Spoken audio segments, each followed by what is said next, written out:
The Iron Walls.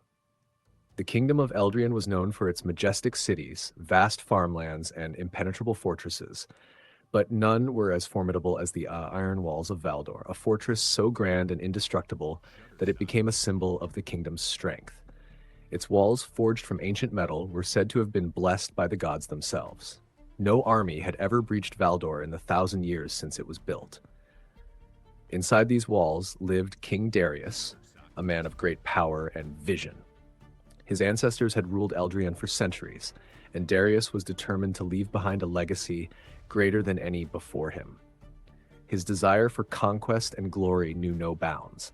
The Iron Walls, though a symbol of protection, began to represent something darker under his rule, a barrier to his people's freedom and a cage for those who opposed him. Valdor's strength attracted the envy and fear of neighboring kingdoms, but none dared challenge it. Darius's armies, mighty and vast, could crush any who stood in their path. Yet as the years passed, whispers of rebellion began to echo through the streets.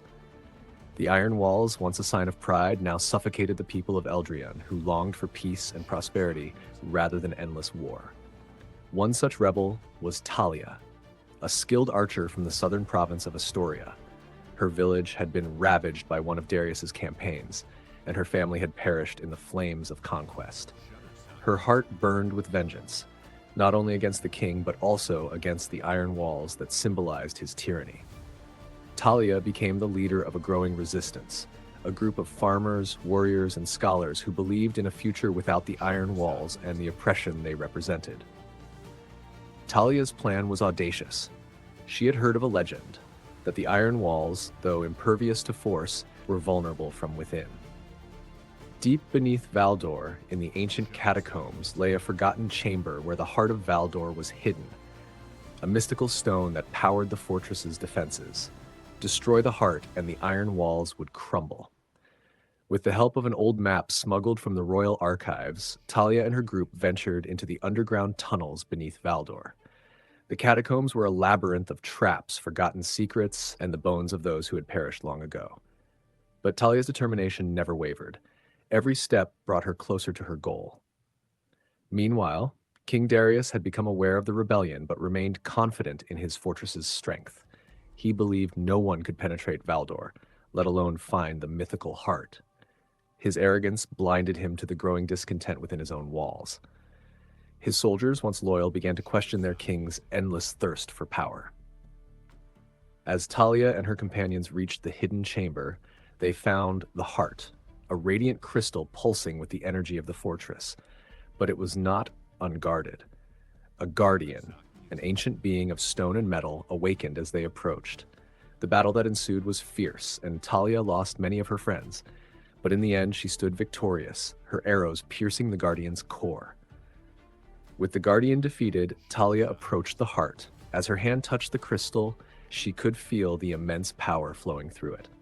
For a moment, she hesitated, realizing that this power could be used for good, to protect the people of Eldrian from future threats. But the memories of her lost family, the burning villages, and the oppressive rule of Darius pushed her forward. With a final breath, she shattered the heart. Above ground, the effects were immediate. The Iron Walls, which had stood for 1,000 years, began to shake. Cracks spread like veins across the surface, and within moments, the once impenetrable fortress crumbled into ruins. The people of Eldrian, both inside and outside the walls, watched in awe as the symbol of their oppression fell before their eyes. King Darius, witnessing the destruction of his fortress, fled in fear. But his reign was over. The rebellion, fueled by the fall of the Iron Walls, spread like wildfire across the kingdom. The people rose against their oppressors, and within weeks, Darius was captured and brought to justice. With the Iron Walls gone, the kingdom of Eldrian entered a new era.